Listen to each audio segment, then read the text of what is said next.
ഹരേ കൃഷ്ണ. സർവം രാധാകൃഷ്ണാർപ്പണമസ്തു. ജയ് ജയ് ശ്രീ രാധേ രാധേ. അയ്യപ്പ സ്വാമിയുടെ ഒരു ദിവസം. ബ്രഹ്മമുഹൂർത്തത്തിലാണ് നട തുറക്കുന്നത്. പുലർച്ചെ 3-ന് നട തുറക്കാനുള്ള ശംഖനാദം മുഴക്കും.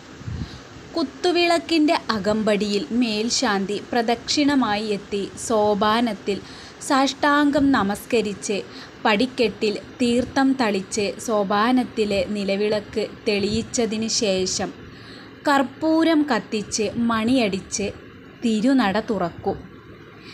നിർമാല്യത്തിന് വിളക്ക് വെച്ച് നമസ്കരിച്ച് മേൽശാന്തി പുറത്തിറങ്ങി ഉപദേവതാനടകൾ തുറന്ന് വിളക്കു കൊളുത്തി തിരിച്ചെത്തും. തന്ത്രിയുടെ കാർമ്മികത്വത്തിൽ പിന്നീട് അഷ്ടാഭിഷേകം, ഭസ്മം, പാൽ, തേൻ, പഞ്ചാമൃതം, കരിക്കിൻ വെള്ളം, കളഭം, പനിനീര് എന്ന ക്രമത്തിലാണ് അഷ്ടാഭിഷേകം നടത്തുന്നത്. അതിനുശേഷം ഇഞ്ച കൊണ്ട് തേച്ച് ശുദ്ധജലത്തിൽ വൃത്തിയാക്കി പുതിയ തോർത്തുകൊണ്ട് തുടച്ച് നീലപ്പട്ട് ഉടുപ്പിച്ച് ചന്ദനവും മാലയും ചാർത്തി ഒരുക്കും. തുടർന്ന് മലർ നിവേദ്യം സമർപ്പിക്കും. പിന്നീട് സ്വർണ്ണക്കുടത്തിൽ നെയ്യ് നിറച്ച് തന്ത്രി ആദ്യത്തെ നെയ്യ് അഭിഷേകം നടത്തും. തുടർന്ന് മേൽശാന്തിക്കാകും ഊഴം.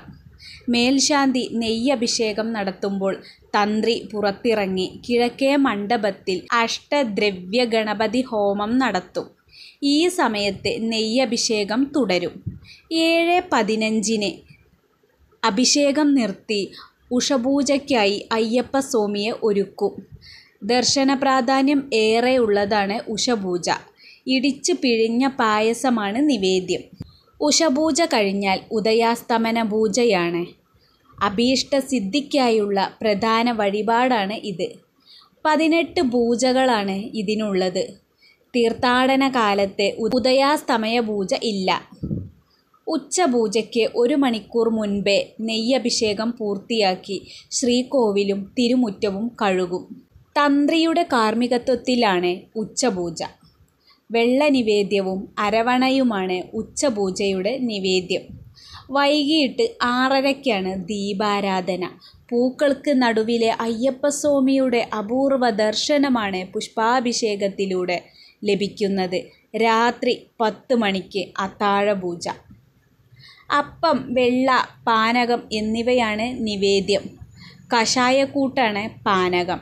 അത്താഴപൂജ കഴിഞ്ഞ് ഹരിവരാസനം പാടിയുറക്കി നട അടയ്ക്കുന്നു. മണ്ഡല മകരവിളക്കുത്സവ കാലത്ത് 11 മണിക്കും 12 മണിക്കും ഇടയിലായിട്ടാണ് നട അടയ്ക്കുന്നത്. സ്വാമിയേ ശരണമയ്യപ്പ.